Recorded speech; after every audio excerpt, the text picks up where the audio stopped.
اعوذ باللہ من الشیطان الرجیم بسم اللہ الرحمن الرحیم۔ میرے عزیز بھائیوں، حضرت مولانا رومی رحمۃ اللہ فرماتے ہیں کہ جب حضرت یوسف علیہ السلام مصر کے تخت پر جلوہ افروز ہوئے تو چند دنوں کے بعد آپ کا ایک دوست آپ کے دیدار کے لیے دور دراز کا سفر طے کرتا ہوا مصر پہنچا اور آپ کی خدمت میں حاضر ہوا۔ حضرت یوسف علیہ السلام نے اپنے دوست کی بہت عزت افزائی فرمائی۔ دونوں دوست کافی دیر تک آپس میں بچپن کی گزری ہوئی باتیں کرتے رہے۔ باتوں باتوں میں حضرت یوسف علیہ السلام نے فرمایا، اے میرے دوست، تم جو اتنی دور سے مجھے ملنے کے لیے آئے ہو، یہ تو بتاؤ کہ ہمارے لیے کیا سوغات لے کر آئے ہو، یعنی تحفہ وغیرہ کیا ہے، کیونکہ یہ عقل مندی کی بات نہیں کہ دوستوں کے ہاں خالی ہاتھ جایا جائے۔ تم بھی کوئی نہ کوئی تحفہ تو لے کر میرے لیے آئے ہوگے۔ تو یہ بات سن کے وہ دوست حضرت یوسف علیہ السلام کا کہنے لگا، میں خالی ہاتھ نہیں آیا۔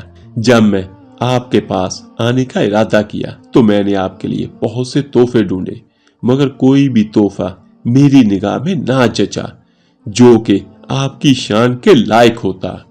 مجھے کوئی تحفہ پسند نہیں آ رہا تھا، کیونکہ میں سوچتا تھا کہ رائی برابر سونے کو کان کی طرف کیسے لے جاؤں، اور ایک قطرہ سمندر کے سامنے کیا حیثیت رکھتا ہے جو کہ آپ کے حسن کا کوئی ثانی نہیں۔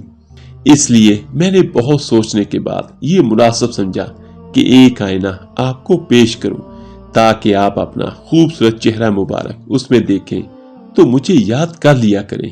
یہ کہہ کر اس شخص نے اپنی بغل سے آئینہ نکالا اور حضرت یوسف علیہ السلام کو پیش کر دیا اور کہا، آپ کے حسن سے بڑھ کر دنیا میں کوئی چیز مجھے دکھائی نہیں دیتی ہے، اس لیے میں آئینے کا تحفہ آپ کی خدمت میں پیش کرتا ہوں تاکہ اس میں اپنے حسن کو دیکھیں۔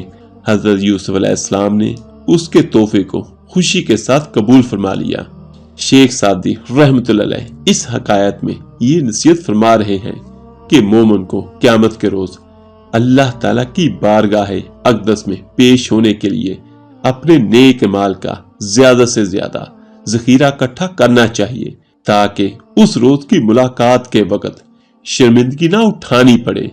میرے عزیز بھائیوں، انسان کو مرنے کے بعد قیامت کے دن اللہ تعالیٰ کی بارگاہ اقدس میں پیش ہونا ہے، اور پیش ہونے کے لیے نیک مال کا تحفہ اللہ تعالیٰ کی بارگاہ اقدس پہ لے کر جانا ہوتا ہے۔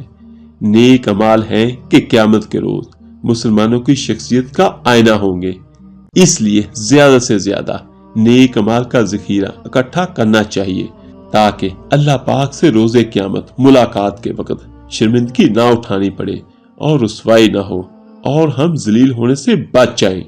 میرے عزیز بھائیوں، اس ویڈیو کو صدقہ جاریہ سمجھ کر شیئر ضرور کیجیے گا۔ اللہ پاک آپ سب کا حامی و ناصر ہو۔ اللہ حافظ۔